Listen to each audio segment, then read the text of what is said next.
We good, yeah? Yeah. So a few weeks ago, me and my mate would just walk along the road enjoying Brexit.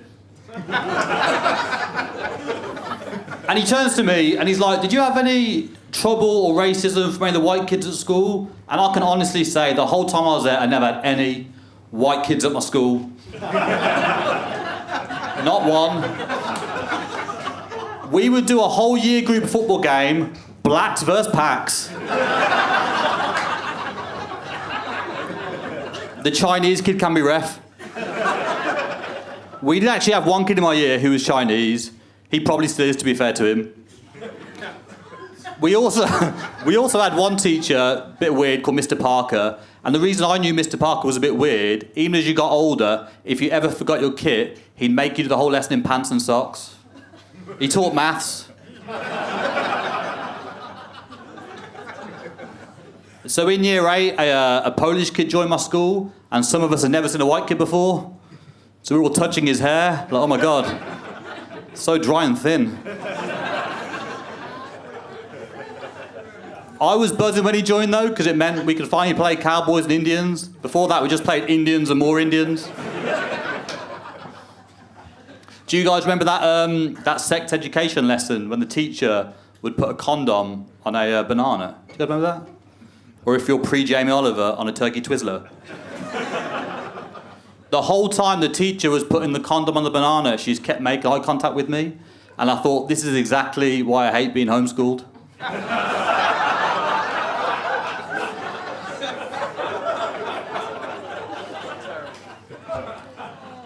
So I had like a very stereotypically Indian upbringing. My parents owned a corner shop, but it was dodgy as fuck. 95% of things in that shop we found on the back of a truck, including the staff. If you like that last joke, I'd definitely recommend sticking around for this next one. So my dad wasn't born in the UK, and because of this, his English was always a little bit very shit. But he thought he was a master negotiator, so we always say, he'll make you an offer you can't understand. Bro speaks in naan bread. So my dad's out here just raw dogging English. But me and him, we've always been very close. He's always been very family orientated. Shame it wasn't our family, but still. Him and my mum have been together for over 40 years now. Yeah, ooh. Which is amazing, yeah. They met at our wedding. Their own wedding.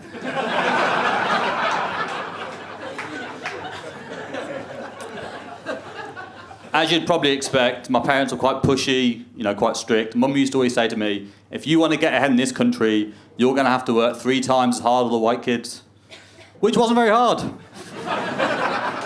Failed most of my exams. So last year, I got myself circumcised.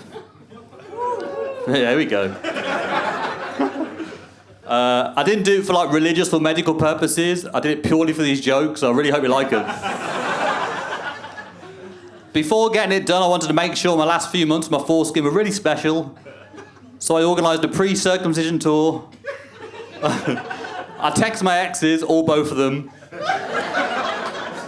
being like, don't miss out, last chance to see it live in London. Tickets now on sale, all skin must go.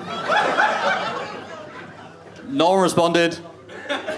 So I followed up like new dates added.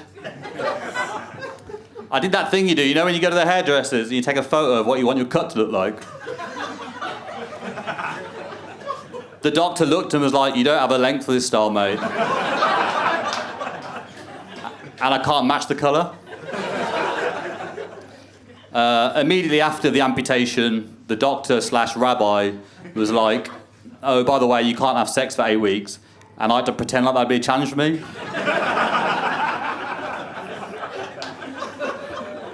So anyway, I cleaned myself up, paid £300. I was like, you can keep my tip.